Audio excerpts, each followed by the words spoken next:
Hello students, welcome to the mathematics classes. I hope all of you have learnt about adjoint of a square matrix. Today in this class we shall read about inverse of a square matrix. Now what do we mean by inverse of a square matrix? A matrix B is said to be inverse of A if AB is equal to BA is equal to identity matrix. That is, when multiplication of two matrices is an identity matrix, we say them inverse of each other. Now formula for the inverse of a matrix is equal to adjoint of A divided by determinant of A. Obviously determinant of A should not be equal to 0. So it is required for a matrix to be invertible that it should be non-singular, means its determinant should not be equal to 0. We shall also prove it mathematically and we shall derive this formula also, and we can have both of these two aspects in the same theorem, that necessary and sufficient condition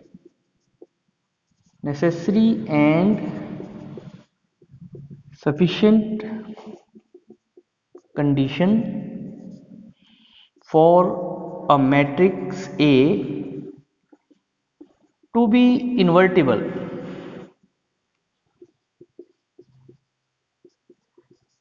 is determinant of A should not be equal to 0. First of all, we shall prove that condition is necessary.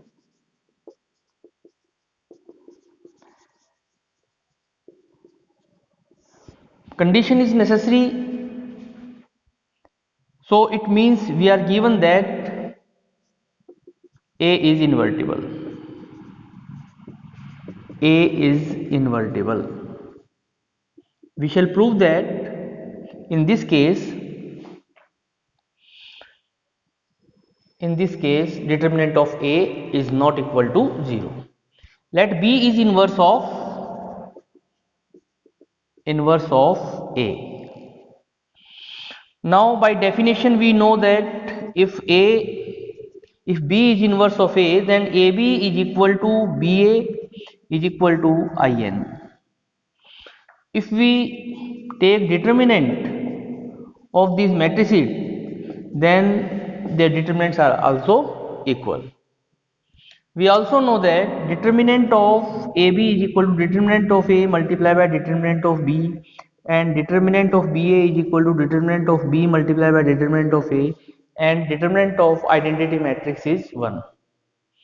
When product of two matrices is equal to 1, it means neither of them is equal to 0.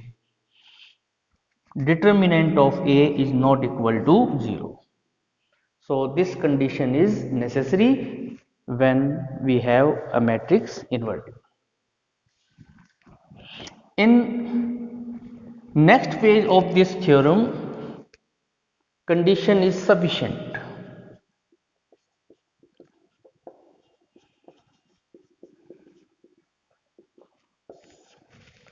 We shall derive this formula. We have discussed it a little while earlier. We know in one of the property of the adjoint, we have read A multiplied by adjoint of A is equal to adjoint of A multiplied by A is equal to determinant of A multiplied by identity matrix. And in this section we are provided with determinant of A is not equal to 0. So we can divide each part of the equation by determinant of A.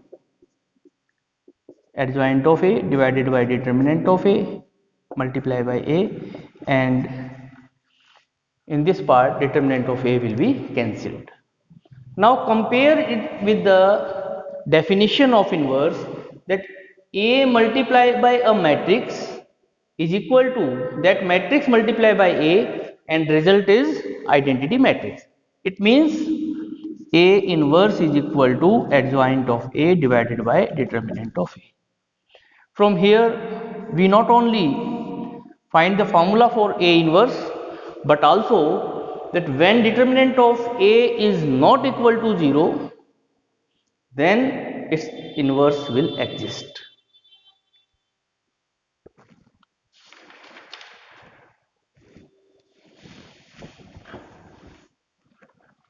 We shall have properties of inverse in next video. Now we shall practice to determine inverse, and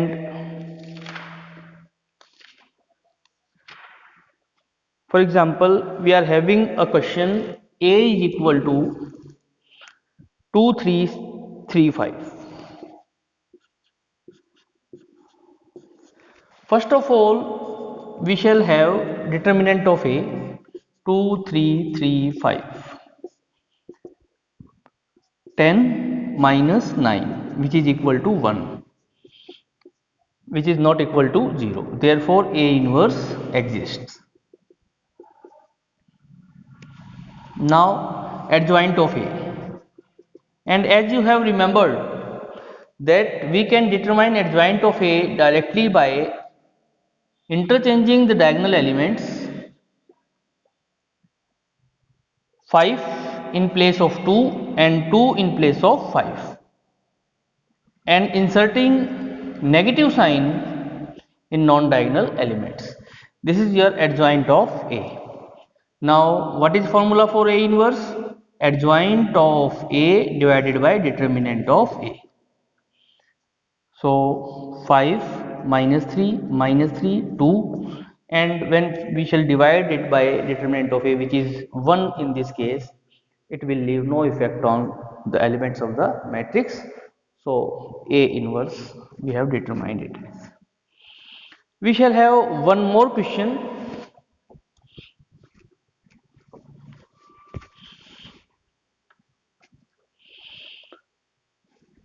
A is equal to 3 minus 2 3,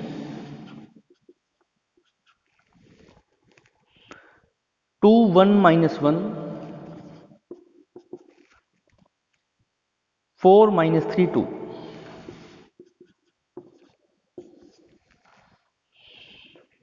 Now first of all we have to determine its inverse. We shall have its determinant 3 minus 2 3, 2 1 minus 1, 4 minus 3 2. Expand by R1. Write first element of R1 3, have a plus sign on it, 1 minus 1 minus 3 2, then with negative sign, but it itself is minus 2, so we are writing here plus 2. Imagine plus sign on minus 2 and write the elements without disturbing their position, and lastly 3, 2 1 4 minus 3, 2 minus 3 multiplied by minus 1 plus 3, 4 minus 4, so it will be plus 4, plus 3 minus 6 minus 4, 2 minus 3 minus 1 multiplied by 3 minus 3, 16 minus 30, minus 33 plus 16 minus 17, which is not equal to 0, therefore A inverse exists. Now what else we have to do? We have to determine its adjoint, and to determine adjoint it is necessary to determine cofactors. All the 9 cofactors are to be determined. A11 minus 1 raised to the power 2. 1 minus 1 minus 3 2 plus 1 2 minus 3 minus 1 a 1 2 minus 1 raised to the power 3 1 2 2 minus 1 4 2 minus sign 4 plus 4 minus 8 a1 3 minus 1 raised to the power 4 1 3 2 1 4 minus 3 minus 6 minus 4 it is minus 10 a 2 1 minus 1 raised to the power 3 2 1 minus 2 3 minus 3 2 negative sign minus 4 plus 9 it is minus 5 a 2 2 minus 1 raised to the power 4 3 3 4 2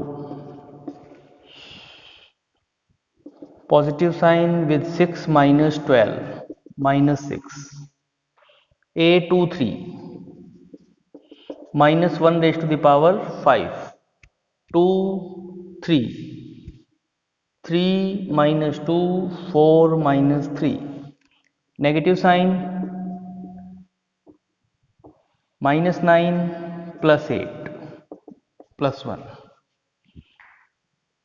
a 3 1 minus 1 raised to the power 4 3 1 we are having minus 2 3 1 minus 1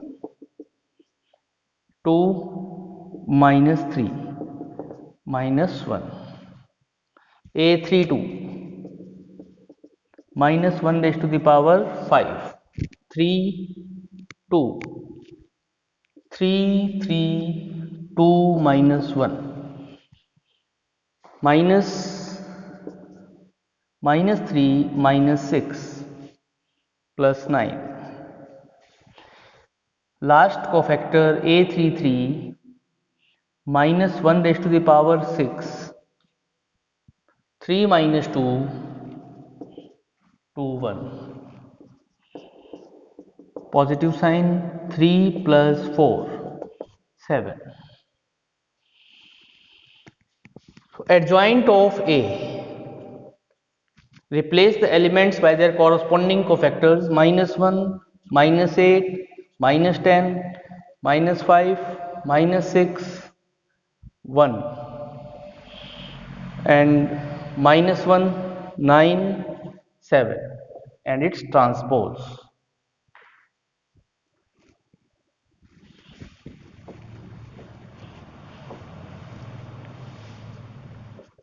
it is minus 1 minus 8 minus 10 minus 5 minus 6 1 minus 1 9 7 and what is the formula for A inverse adjoint of A divided by determinant of A 1 upon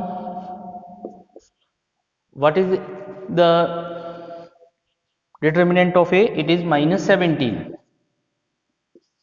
minus 1 minus 5 minus 1 minus 8 minus 6 9 minus 10 1 7